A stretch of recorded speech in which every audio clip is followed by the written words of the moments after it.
Welcome to the Freelancers Tea Break, the short and sweet podcast you can enjoy whilst you're waiting for the kettle to boil. So, in October, I wanted to focus on newsletters and emails for freelancers. Now, I'll start with a disclaimer. I hate emails. I really hate dealing with them. If I could do all my work via messages or voice memos, I would. But it's not really realistic. And emails really can be powerful. As a freelancer, I found that there are 4 emails that are really, really useful to have in your arsenal, and you can send them to have a really big impact on your business. So let's talk through them. So number 1 is the client newsletter. Starting a client newsletter is such a good way to keep in touch with current and previous clients. It's a monthly newsletter that you send out with updates on the industry, maybe a few tips, and a reminder of how they can work with you. So, for example, if you're a social media manager, you might talk about the recent update on Instagram of Reels, a few tips on how to use it, and a reminder that they can book a session with you to find out more about how they can implement it in their strategy. Number 2 is the weekly email. So this is a newsletter as well.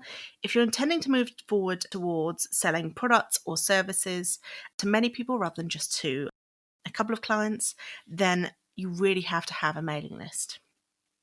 Unlike social media, you don't have to battle an algorithm with email.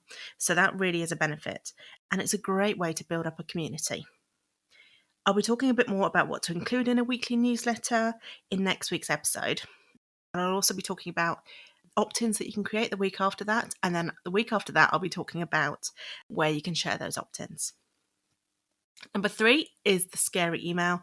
I know I've talked about this a lot, but there's a good reason. It works. It's an email you send to family and friends telling them what you do and asking if they'll be able to support you with a referral or a share on social or just some kind words, really. Number 4 is the pitching email. When it comes to pitching, the likelihood is that you'll need to do it on email, just because of the mass of content that you're going to have to share. It doesn't need to be a long email, and you don't even need to attach an incredibly long pitch document.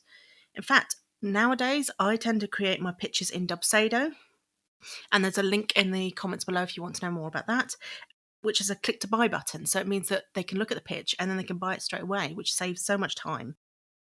Or alternatively, if it's a service that I offer quite often, I'll have a website page for it and I'll just point them towards that, which makes it much easier.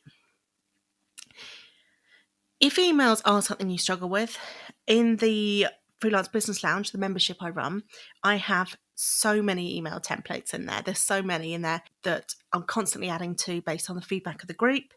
We've got everything from pitching emails, so emails where it's already set out for you how to pitch to them, to how to deal with brain pickers and the kind of kind ways that you can deal with them. So if you want to know more, head to freelancelifestyle.teachable.com, or you can find the link in the notes below. So I'd love to know how you feel about email and newsletters. And also you can come join the Freelance Lifestyle newsletter, which has lots of freebies in there for freelancers about finding clients and work-life balance and all sorts of freelancing themes. Just head to freelancelifestyle.co.uk/newsletter. And I hope you have a wonderful week. I hope you enjoyed this episode. To find out a little bit more about the freelance lifestyle, hop on over to freelancelifestyle.co.uk.